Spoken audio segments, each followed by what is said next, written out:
حضرت سیدنا جابر کی نظر رسول پاک علیہ السلام کی شکم مبارک پر پڑی تھی کہ پتھر بندھا ہوا ہے، 3 دن سے کچھ کھائے نہیں ہیں، فوراً گھر لوٹتے ہیں اور اپنی اہلیہ محترمہ سے کہتے ہیں بی بی تمہارے پاس کچھ ہے؟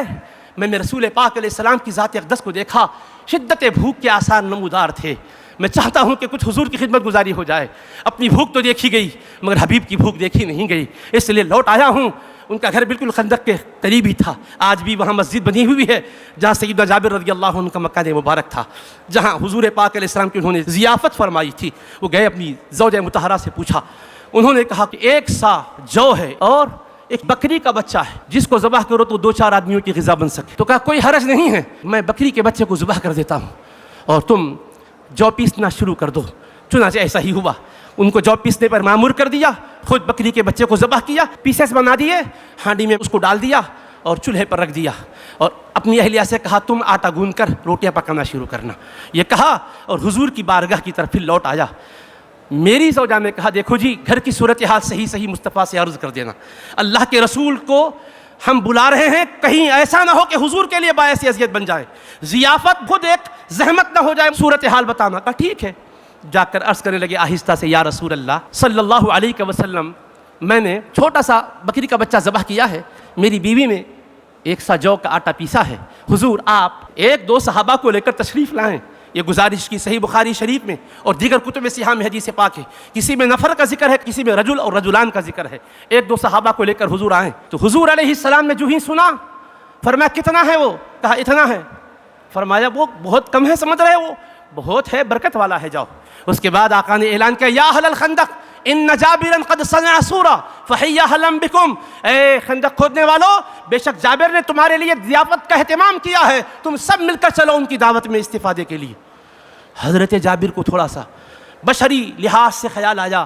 کہ میں تو صرف 2-3 حضرات کی ضیافت کر رہا ہوں، 1000 صحابہ خندق کھودنے والے ہیں، 3 دن سے کچھ نہیں کھائے ہیں۔ حضور علیہ السلام نے ان کے درمیان دعوت عام کا اعلان فرما دیا۔ نبی کریم علیہ السلام نے ان کی اس کیفیت کو محسوس کر کے فرمایا جابر سنو، لا تنزلن برمتکم ولا تخبزن عجینکم حتی اجیء، دیکھو جا تو رہے ہو، ہانڈی چولہے سے ہرگز نہ اتارو، اور جو آٹا خمیر کیا گیا ہے روٹیاں بھی بنانا شروع نہ کرو، ہم خود آئیں گے، جب ہم تشریف لائیں گے تب انتظام شروع کرنا، جہاں تک ہوا وہیں پر رہنا، ہمارے آنے کا انتظار کرنا۔ حضرت جابر کہتے ہیں میں سیدھا آگے بڑھا، نبی پاک علیہ السلام صحابہ کی جماعت کو لے کر تشریف لانے لگے، میں نے جا کر اپنی بیوی سے کہا تو انہوں نے کہا پورے کے پورے حضرات آ رہے ہیں، تو کہا ہاں حضور نے سب کو بلایا ہے، تو پھر کہتی ہے تم نے ہمارے گھر کی صورتحال حضور کو بتائی کہ نہیں؟ کہا میں نے بتا دیا۔ تو اس بیوی کا ایمان دیکھو، کہنے لگی اللہ و رسول عالم، اللہ اس کے رسول بہتر جانتے ہیں، ہم نے جو بنایا وہ تو بتا دیا، اب آقا جن کو لا رہے ہیں ان کی دعوت حضور ہی کریں گے، ہمیں فکر کی ضرورت نہیں ہے۔ اس کے بعد ہوتا کیا ہے، اللہ کے رسول علیہ السلام اس گوندے ہوئے آٹے کے پاس تشریف لاتے ہیں، فبصق فیہ وبارک، اس میں لعاب دہن شریف ڈالتے ہیں، برکت کی دعا فرما دیتے ہیں۔ پھر اس کے بعد کیا کرتے ہیں، وہ عمد الی برمتنا، ہماری ہانڈی کی طرف رخ کرتے ہیں، فبصق فیہا وبارک، اس میں لعاب دہن شریف ڈالتے ہیں، برکت کی دعا فرما دیتے ہیں، اور فرماتے ہیں جابر آپ کی اہلیہ اکیلی ہیں، ایک اور روٹی پکانے والی کو مدد کے لیے بلا لو تاکہ وہ بھی پکانے میں ان کے ساتھ شریک کار ہو جائے۔ انہوں نے کہا ٹھیک ہے حضور۔ پھر رسول پاک علیہ السلام نے فرمایا سنو، ہم ہی ڈال کے دیتے رہیں گے، صحابہ کو بلا رہے ہیں حضور، اور یہ فرما رہے ہیں دیکھو ہجوم کر کے نہ آنا، اطمینان سے آؤ، وقار سے آؤ، ادب کے قرینے کے ساتھ آؤ۔ اللہ کے حبیب علیہ السلام روٹی لیتے جا رہے ہیں، اس میں بوٹیاں رکھتے جا رہے ہیں، صحابہ کو دیتے جا رہے ہیں، اور وہ جو ڈھپا ہوا ہے اس کے ڈھانپنے کو سلامت رکھے ہوئے ہیں اور دیتے جا رہے ہیں۔ صحابہ کہتے ہیں کہ ہم آتے جا رہے تھے، کھاتے جا رہے تھے، چونکہ مجاہدین تھے، 3 دن کے بھوکے تھے، سیر ہو کر ہم کھاتے رہے، 1000 صحابہ ہم پورے کے پورے کھا لیے، اور اس کے بعد ہمارے آقا نے کیا فرمایا جابر کی بیوی سے، کلی و اہدی، کھاؤ بھی اور پڑوسیوں کو تحفے تحائف دو بھی۔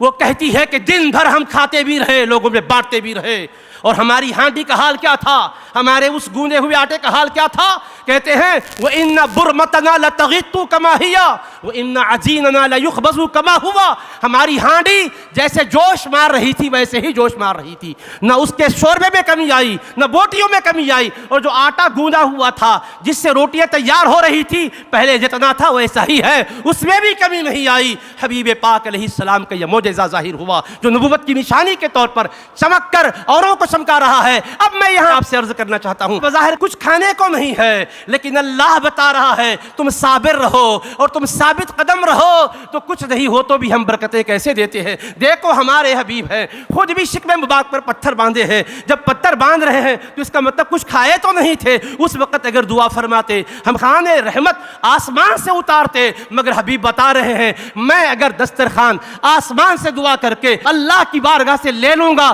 تو یہ تو کھائیں گے، قیامت تک آنے والوں کو اسوہ کیسے بنوں گا، وہ تو آسمان سے نہیں بلا سکیں گے۔ اس لیے میرے آقا فرماتے ہیں جب ضرورت پڑے فاقے کی تو فاقہ بھی رہنا۔ اسباب سے دور ہونے کی وجہ سے ایمان کا سودا کرنے والوں، دولت کے انبار کو دیکھ کر اپنی بیٹیوں کو غلط لوگوں کی بھیڑ چرانے والوں، تم کس فیوچر کی بات کر رہے ہو؟ تمہارے نبی نے تو بتایا مسلمانوں تمہارا فیوچر بہت اچھا ہے، تنگی میں بھی ہو تو خدا اگر راضی ہے تو تم کامیاب ہے، دولت کے انبار ہو، اقتدار ہو اور خدا راضی نہیں ہے تو تمہارے لیے کچھ بھی نہیں ہے۔ دیکھو جس کے مقابل میں خندق کھودی جا رہی تھی، طاقتیں ان کے سامنے تھی مگر پاش پاش ہو کر رہ گئی۔ مسلمانوں کے پاس عددی طور پر بھی طاقت نہیں تھی، اسلحہ کے اعتبار سے بھی پاور نہیں تھا، مگر نبی پاک کی ذات پر یقین کی نعمت حاصل تھی تو ایسا ان کو اللہ نے سنبھالا اور ایسا ان کو اللہ نے سہارا دیا کہ پھر دنیا کے وہ امام و مقتدا بن گئے۔ مسلمان وہ مسلمان تھے کہ میدان میں نکل آئے تو جوش حق سے قیصر و کسریٰ کچل آئے، جہاں پہنچے زمین کو آسمان سے کر دیا اونچا، جہاں ٹھہرے در و دیوار کے نقشے بدل آئے، سمندر میں بھی ان کے دوڑ کی راہیں نکل آئی، پہاڑوں میں بھی ان کے فیض کے چشمے ابل آئے۔ یہ یقین کی نعمت ہو۔ اور آخری بات سنو، آقا نے لعاب دہن ڈالا، لعاب دہن کا فیض بتایا۔ سنو جس نبی کا تم کلمہ پڑھ رہے ہو، جن کا یوم رحمت للعالمین منا رہے ہو، آج سے 1501 سال پہلے اس تاریخ میں اس دھرتی پر جلوگر ہو کر جنہوں نے کائنات کا نقشہ بدلا ہے، وہ رسول پاک کے صرف لعاب دہن کا فیض دیکھو۔ ہانڈی میں ڈالتے ہیں اور آٹے میں ڈالتے ہیں تو 4-5 آدمی کے لیے تیار کیا ہوا 1000 نہیں ہزاروں کو کافی ہو رہا ہے، اور ہانڈی میں جب لعاب دہن ڈالا تو شوربے میں برکت ہو رہی ہے، بوٹیوں میں برکت ہو رہی ہے، مرچ و مسالے میں اسی مقدار سے برکت ہو رہی ہے۔ اگر شوربہ بڑھ جاتا، بوٹیاں کم ہوتی تو کسی کو ملتا کسی کو نہ ملتا، اگر پانی بڑھ جاتا، مرچ مسالہ کم ہوتا تو بد ذائقہ ہوتا۔ لعاب دہن ڈالا، ہر چیز اپنے مقدار میں بڑھنے لگ گئی، ہر چیز اسی مقدار سے بڑھ رہی تھی اور سب کی کفایت کر رہی تھی، سیراب کر رہی تھی۔ ہانڈی کا یہ حال تھا، گوندے ہوئے آٹے کا حال یہ، آٹے میں اضافہ ہوا تو پانی میں بھی اسی کے لحاظ سے اضافہ ہوا۔ اور جو روٹی بنانے والی عورتیں تھیں دونوں تھیں، میں تم سے پوچھنا چاہتا ہوں 2 عورتوں کو بٹھاؤ اور 2-4 ہزار لوگوں کی ضیافت کے لیے روٹیاں پکوانے لگاؤ، آج کی عورتیں بھی ہمت نہیں کرے گی، مگر وہ 2 بیوی صاحبوں کے طاقت و توانائیوں میں بھی اضافہ ہو گیا تھا۔